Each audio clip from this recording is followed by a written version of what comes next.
Out, the Prime Minister sleeping on the floor with a blanket spread over him. He's only drinking coconut water for 11 days. Amit is joining us live. Amit, जब प्रधानमंत्री ने अनुष्ठान की घोषणा करी थी, जब वो नासिक गए थे, तब ये जरूर पता था कि बहुत कठिन समय होगा और बहुत स्ट्रिक्ट इसके रूल्स हैं जो ऑब्जर्व किए जाते हैं अनुष्ठान के द्वारा।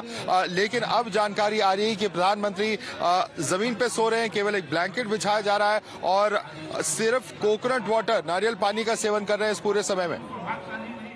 जी देखिए, अनुष्ठान से पहले जो नियम कानून है उसका पूरा पालन करते हैं। प्रधानमंत्री ने पहले ही कहा था और यहाँ पर भी जब ट्रस्ट है उनके लोगों को ये कहा था कि उनके लिए जो जरूरी नियम पालन करना हो उनको वो बताया जाए और उसका ही वो पालन करेंगे, और इसीलिए यम नियमों का पालन वो कर रहे हैं और कठोरता से पालन कर रहे हैं। देखिए, इस दौरान वो तमाम राज्यों का दौरा कर रहे हैं, अपने जो कार्यक्रम है वो है उनका, ऑफिस की मीटिंग्स कर रहे हैं। इसके बावजूद जो नियम को फॉलो कर रहे हैं, रात को वो जमीन पर सो रहे हैं क्योंकि यम नियम में ये कहा गया कि जमीन पर सोएंगे, सिर्फ कंबल बिछा रहे हैं और नारियल पानी। हालांकि इस तरह का व्रत वो नवरात्रा के दिनों में करते भी रहे हैं, लेकिन इस चीज को लेकर कितने वो आप कह सकते हैं कि उनके भीतर से इस चीज को है, राम को लेकर जो एक जर्नी उन्होंने शुरू की थी यात्रा के दौरान, वो अब कंप्लीट होता दिख रहा है। तो ऐसे में वो पूरे नियम कानून को फॉलो करने वाले लोगों में से हैं और जैसा कहा गया है, जिन जिन चीजों के लिए नियमों को पालन करने के लिए कहा गया है, उनको पूरी निष्ठा के साथ उन नियमों का पालन कर रहे हैं। अपने तमाम व्यस्तता के बावजूद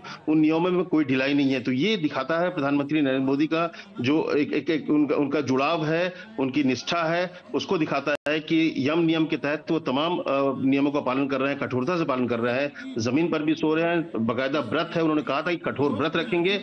आम दिनों में वो हल्के फल या कुछ खाते थे, लेकिन सिर्फ और सिर्फ नारियल पानी पर ये 11 दिन वो है। अमित, हमारे साथ जुड़ने के लिए बहुत बहुत धन्यवाद। Thank you for getting us that information of the tough rituals that the Prime Minister is also currently engaged in. As you said, he is following the Yam Niyam and has taken an 11-day Anushtan where there are some very, very strict rules that have to be followed during this period by him. Thanks so much for joining us with that update. And now we're going to bring you a set of visuals from inside the sanctum